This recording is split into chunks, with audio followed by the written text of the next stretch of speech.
did you know that people are at a greater risk in the winter season to have a home fire? This is because people are cooking more holiday meals, displaying decorations, and are more likely to use unsafe heat sources. The good news is you can prevent winter weather-related home fires, and Fire Marshal Troy Long is going to tell us how to do just that. Welcome, Troy. Thank you, Rachel. Okay, so first let's talk about candles.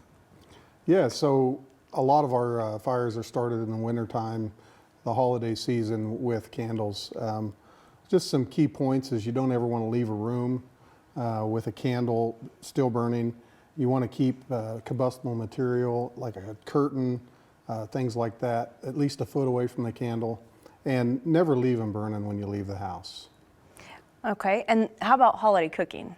Holiday cooking, that's a different story. So the most important part there is you should really stay at your stove when you're cooking. Don't wear loose garments that might get in the flame of your stove.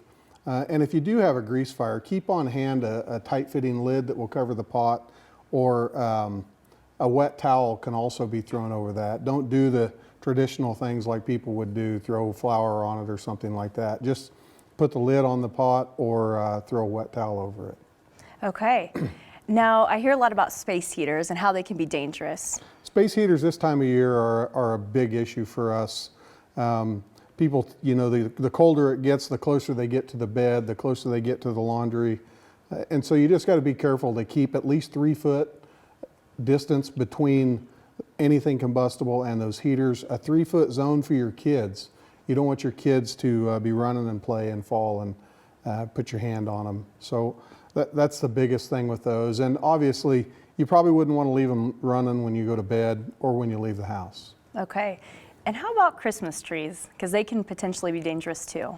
Christmas trees, there is some dramatic video out there about live trees catching on fire.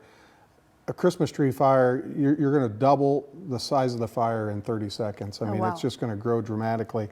So the key points we would like to say is make sure when you pick a tree, it's a good tree that when you grab the needles, they don't fall off in your hand.